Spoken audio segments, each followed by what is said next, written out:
Aujourd'hui, nous avons le privilège d'accueillir Serge Klarsfeld, une figure exceptionnelle de notre temps. En 1943, alors qu'il se trouvait à Nice, il a été témoin de l'arrestation de son père par la Gestapo. Son père a été déporté vers le camp d'extermination et n'est malheureusement jamais revenu.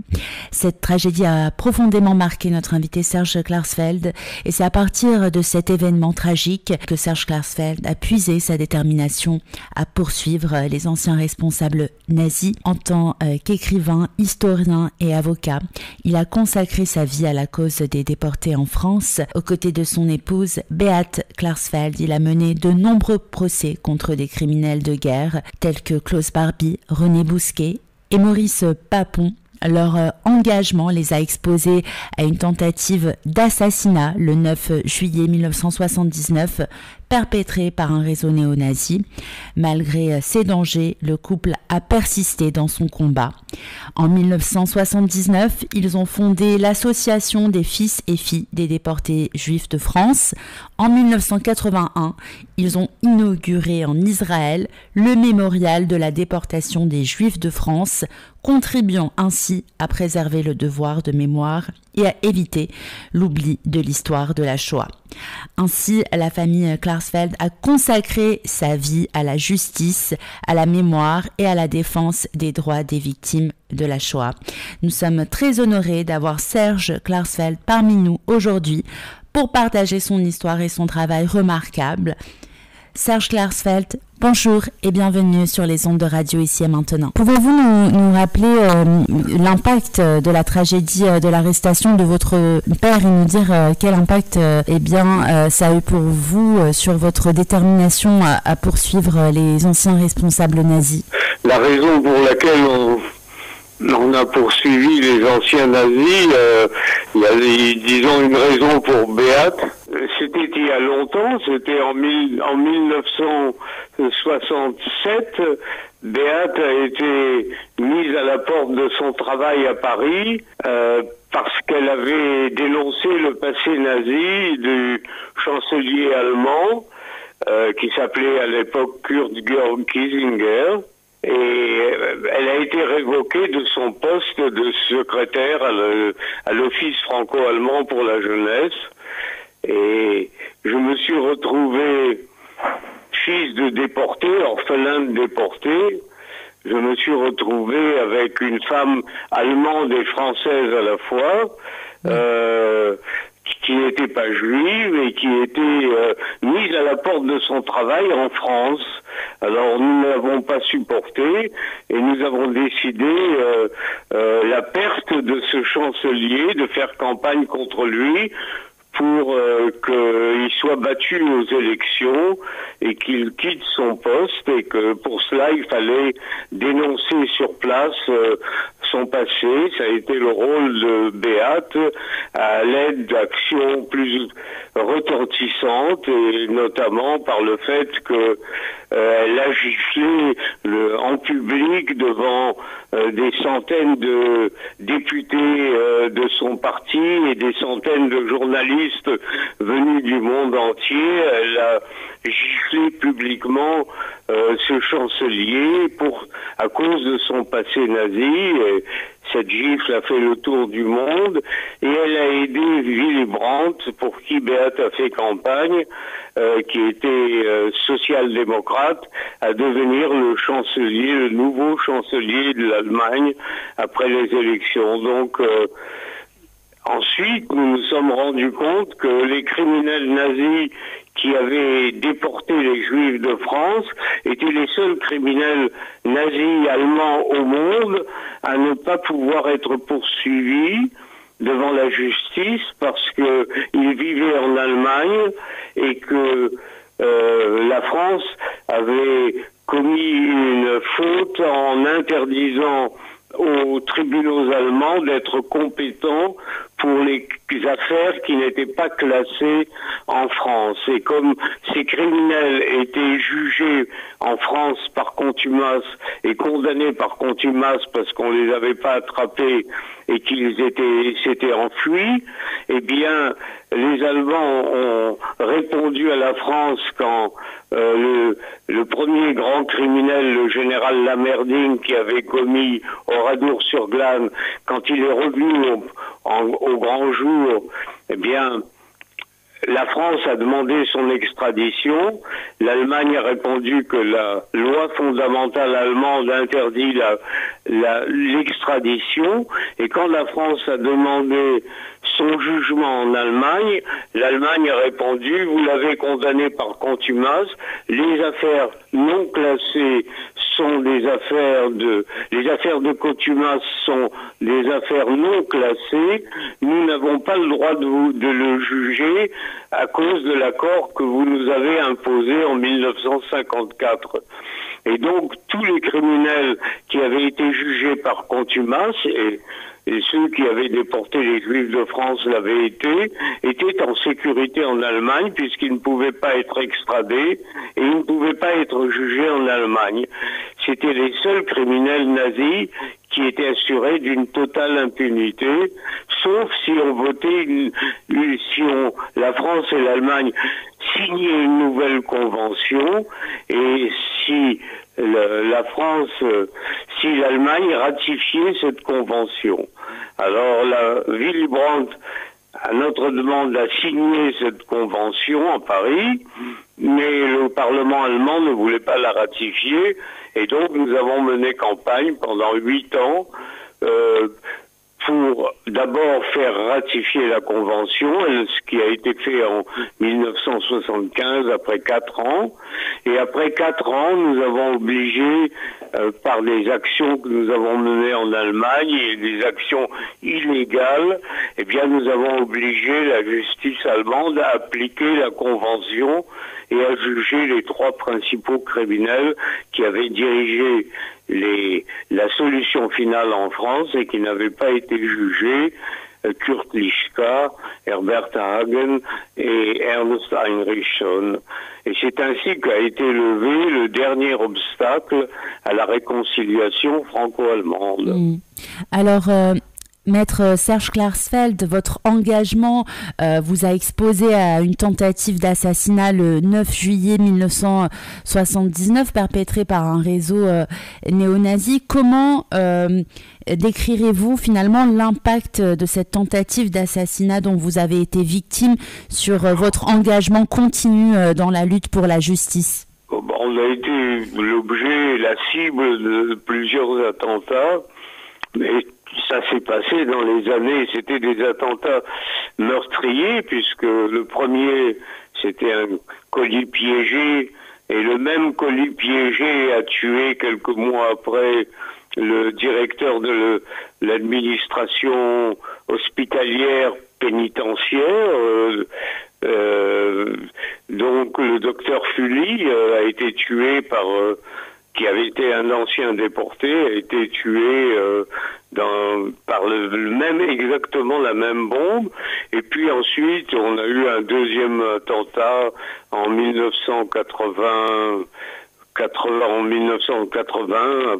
79, qui a détruit non seulement notre voiture, mais encore quelques autres voitures autour.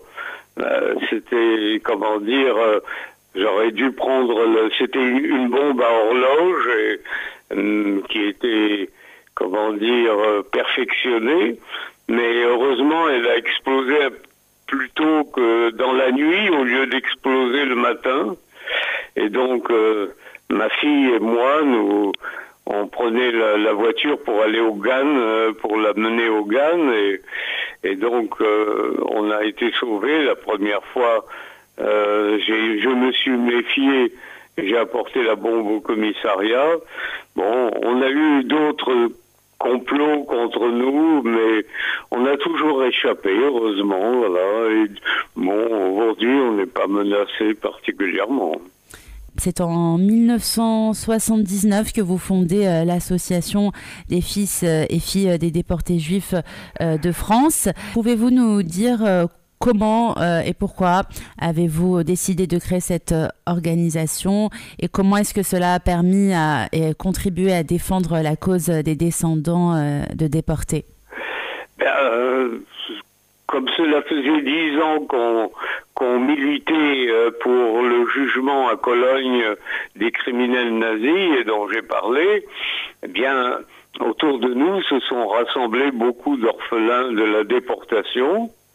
Et nous avons, avec Annette Zeilman, avec Henri Golub, qui était orphelin et qui avait perdu toute leur famille, eh bien, nous avons créé cette association pour défendre les intérêts et les droits des orphelins, et nous les avons très bien défendus sur le plan judiciaire, puisque sans nous, il n'y aurait pas eu les jugements en Allemagne, sans nous, il n'y aurait pas eu le retour de Klaus Barbie, sans nous, il n'y aurait pas eu les procès les affaires Le Bousquet, Le Guet, Papon et Touvier, et les procès Le Guet, Touvier et Papon.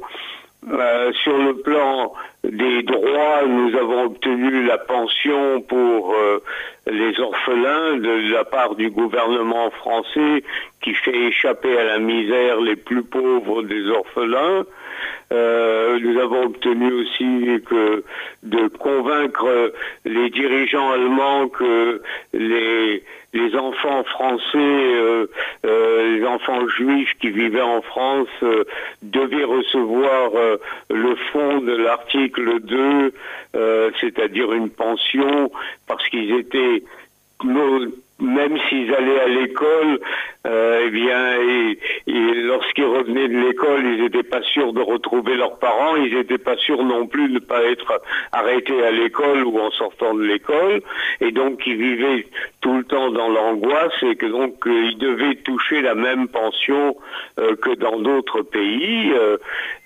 Donc on fait partie de toutes les cérémonie. On a créé, avec le rabbin Daniel Fari qui a milité avec nous en Allemagne, on a créé les lectures des noms. On a fait des expositions avec la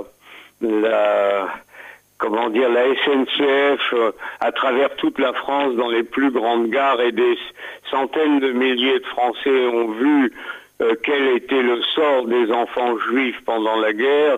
Grâce à nous,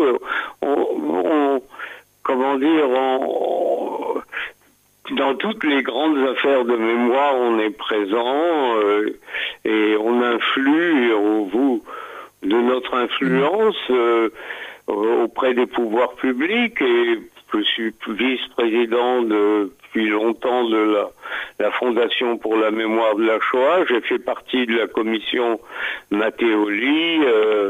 J'ai été président de la commission mémoire et transmission de la Fondation pour la mémoire de la Shoah. J'ai fait, fait partie de la fondation Auschwitz-Birkenau. Nous, les fils et filles, nous avons fait le premier pèlerinage au monde en un seul jour en avion à Auschwitz en 1980. On a bâti en Israël le mémorial de la déportation des Juifs de France, où sont venus les présidents de la République, les premiers ministres. Oui. On a fait tellement de choses. On a fait le train de la mémoire en 92 pour le 50e anniversaire de la déportation de France. Le train de la mémoire avec 1 millier de participants. On n'arrête pas d'agir depuis longtemps, même si maintenant on commence à être un peu fatigué. Mais on a un âge respectable, puisque nous sommes les derniers à avoir connu la Gestapo. La Gestapo, beaucoup en parlent, mais très peu l'ont connu des visus et avec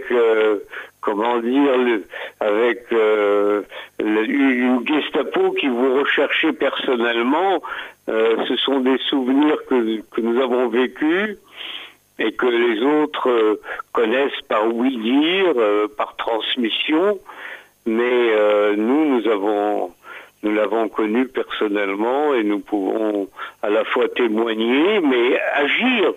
C'est-à-dire qu'on n'est pas resté témoin, nous sommes des acteurs. Nous avons été des acteurs qui risquaient leur vie à l'époque comme enfants, et depuis 60 ans, nous sommes des acteurs qui influons sur le cours des événements et qui essayons d'imposer notre volonté face à d'autres volontés qui sont contradictoires à la nôtre.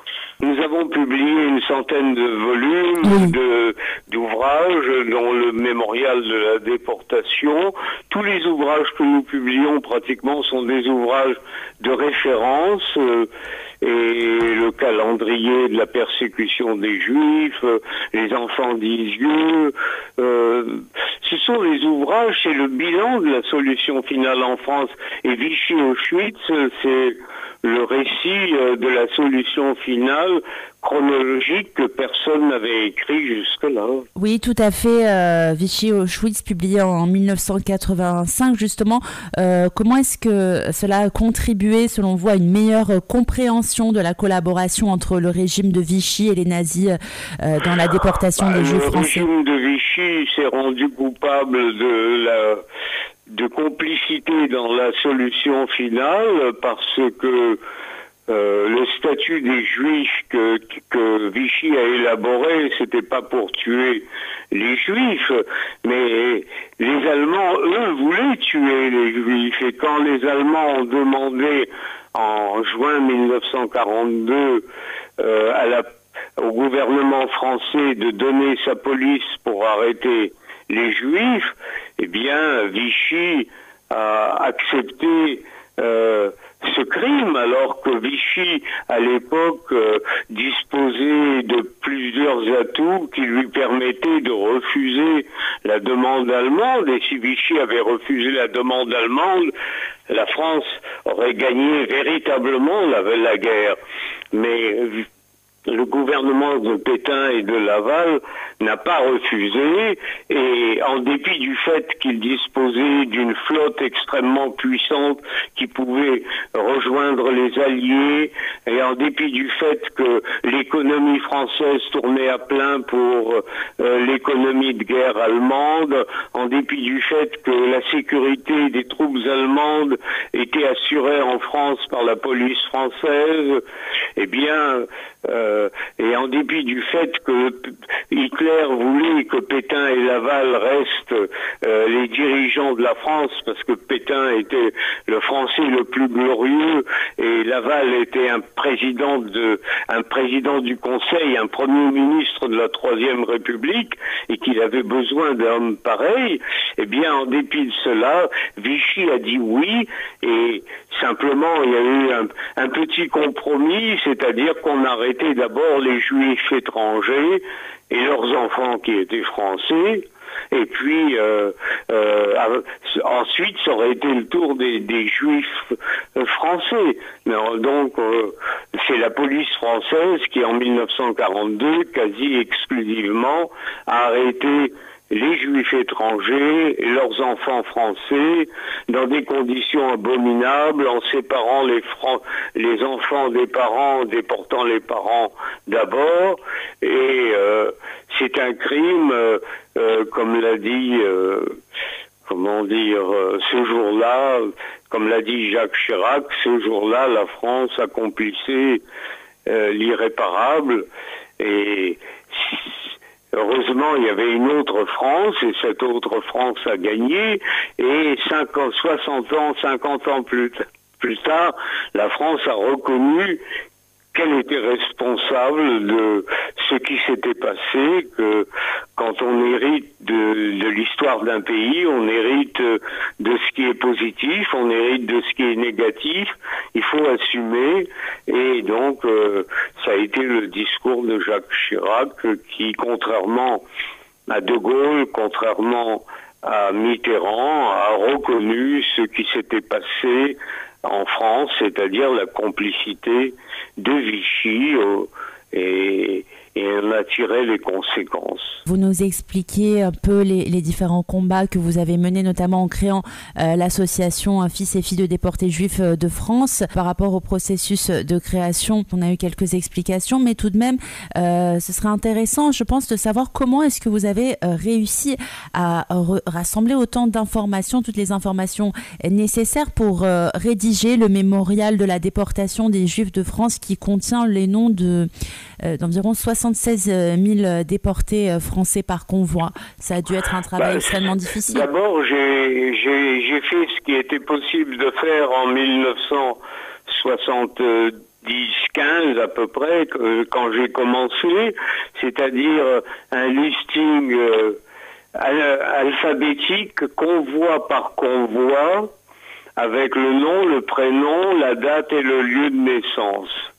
Je l'ai fait en 2 ans, en allant pas seulement au mémorial de la Shoah, mais aussi aux anciens combattants, et puis en Belgique, en Israël, en Allemagne, aux États-Unis. J'ai pu réunir suffisamment d'informations pour faire ce premier mémorial. Et puis après, j'ai travaillé pendant 40 ans, je peux dire, enfin au moins entre 1980 et 2012, ça fait 30 ans en gros, en allant dans toutes les archives départementales et en recueillant les listings des arrestations de juifs un peu partout, tous les documents qui me permettaient de rassembler les familles, parce qu'il y a beaucoup d'homonymes.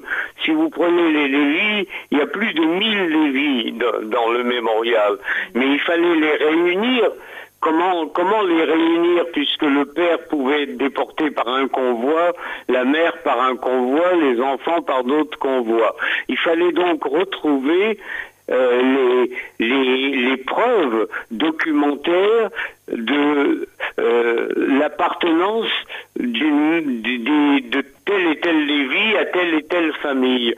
Et ça, c'est par l'adresse qu'on pouvait le trouver, et c'est donc une compilation pendant 30 ans, une compilation et une recherche de documents dans les archives nationales et dans les archives départementales, qui m'a permis de faire en 2012 un second mémorial gigantesque qui lui était alphabétique et qui permettait de réunir chaque famille en donnant le nom, le prénom, le nom de jeune fille, la date de naissance, le lieu de naissance, l'adresse d'arrestation et le camp de transit. Vous avez également fait un travail extraordinaire sur le mémorial des enfants. Le mémorial des enfants, c'est une œuvre collective des fils et filles des déportés juifs de France, de rechercher les photos des enfants. Je n'ai pas voulu que ces enfants disparaissent, je dirais, dans la poubelle de l'histoire. Je voulais que chaque enfant, et puis si c'est possible encore, que chaque déporté, j'ai un grand projet actuellement de biographie de chaque déporté de France. Et pour les enfants, eh bien, on a recherché les photos, et aujourd'hui, on est à 5500 photos d'enfants déportés de France sur les 11 400, c'est-à-dire à peu près la moitié. Et j'espère que le mémorial de la Shoah, qui travaille avec nous, en trouvera encore longtemps après notre mort. Quels sont vos espoirs et vos attentes pour les générations futures en ce qui concerne la transmission de l'histoire de la Shoah et la lutte contre l'antisémitisme? Nous laissons, je crois, deux grandes transmissions. La première transmission, c'est notre exemple d'engagement que personne ne pourra renouveler, puisque notre engagement est celui de l'après-guerre, que les bourreaux sont morts, les victimes seront mortes et plus personne n'aura connu un déporté. Donc, il y a notre exemple d'engagement qui est un engagement individuel, mais collectif aussi des fils et filles. Et puis deuxièmement, nos publications, parce que nos publications sont des ouvrages de référence, c'est le bilan de la solution finale en France et même ailleurs, puisque on a publié des recueils de documents sur la Roumanie, sur la Hongrie, qui ont fait date. Vous incarnez vraiment l'esprit inébranlable du combat pour la justice et la défense des droits de l'homme, et votre détermination sans faille à rendre justice aux victimes de la Shoah est vraiment remarquable. Pour Israël, je veux dire, Israël nous a donné la citoyenneté israélienne, le passeport israélien, en récompense des services qu'on a rendus. Nous sommes allés, je dirais, au Moyen-Orient, nous avons milité en Syrie, nous avons milité en Iran, nous avons milité au Liban, au péril de notre vie, et de notre liberté, de notre vie. Et donc Israël nous est reconnaissant parce que au sommet des États arabes, la seule voix qui est venue distribuer des tracts au sommet des États arabes, à Rabat, à Alger, c'est bête, mais voilà. Est-ce que vous pouvez peut-être nous partager votre expérience lors de votre visite en Syrie? C'était en 1982, je pense. Je suis allé en Syrie en 1982 et en 1991, je crois. Et Beat y est allé en 1974 et en 1987, en 1990 également. Elle a chaque fois été arrêtée et puis finalement expulsée, moi aussi d'ailleurs. Nous avons protesté d'abord, Beat a protesté pour les prisonniers de guerre israéliens après la guerre de Kippour, et puis pour les Juifs de Syrie, et puis pour la présence de Brunner sur le sol syrien. Brunner qui avait déporté les Juifs d'Autriche, de Berlin, de France et de Slovaquie. Mais notre expérience, heureusement la police politique syrienne est plus aimable était plus aimable à l'époque avec les Occidentaux qu'avec les Syriens qu'elle massacrait. Et donc nous sommes toujours sortis de Syrie, mais on a protesté au Liban aussi, et on s'en est sorti d'extrême justesse quand le Hezbollah tuait les otages libanais. On est allé protester. C'était à Téhéran, c'est cela? À Beyrouth, mais pas en secteur chrétien, mais en secteur musulman, on est allé protester. Et puis je suis allé à Téhéran aussi quand on a fusillé le chef de la communauté juive de Téhéran, El Ghanian, en 1979, quand Khomeini a pris le pouvoir. Et je suis allé protester auprès des ayatollahs à Téhéran, à Koum. On a une expérience de l'engagement personnel qui n'est pas celle de tout le monde. Et puis Beat est allé protester aussi, est allé ambassadeur de l'UNESCO pour la prévention des génocides.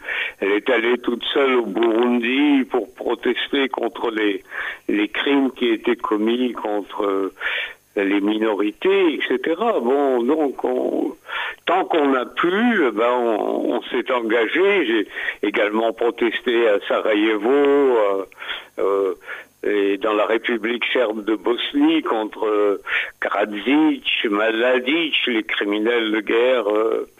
Et puis on a quand même aussi aidé puissamment à repérer Klaus Barbie. C'est nous qui l'avons repéré, qui avons été opérationnels pour le ramener en France.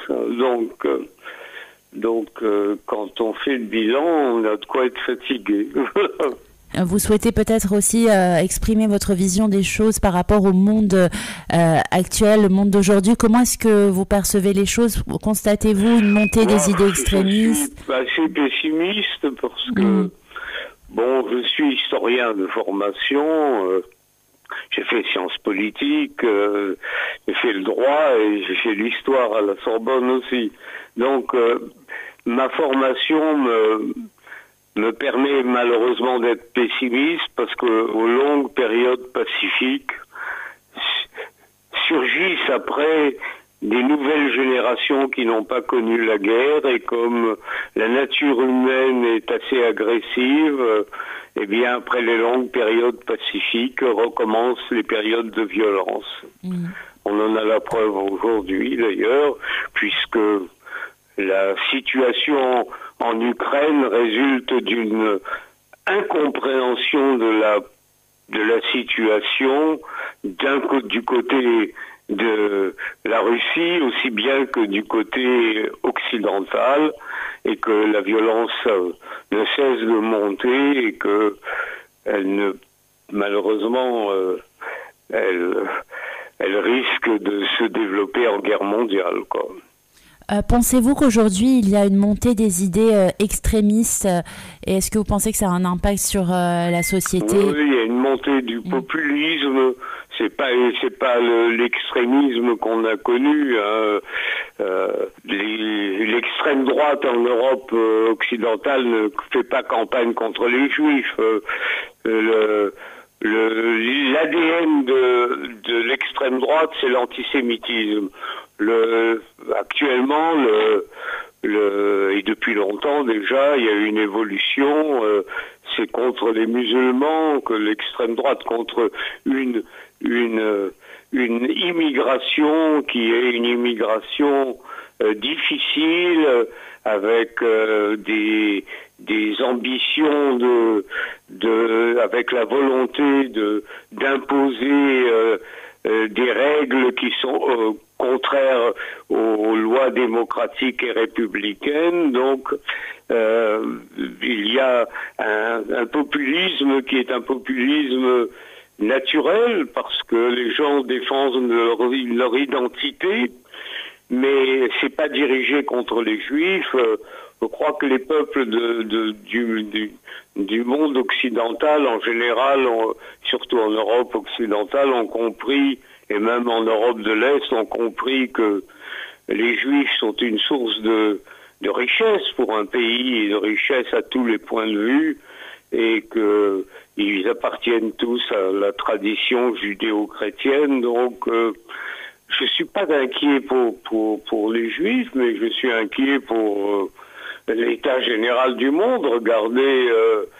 Regardez ce qui se passe en Ukraine, les destructions que la guerre commet. Et je voudrais pas revoir une Europe en ruine.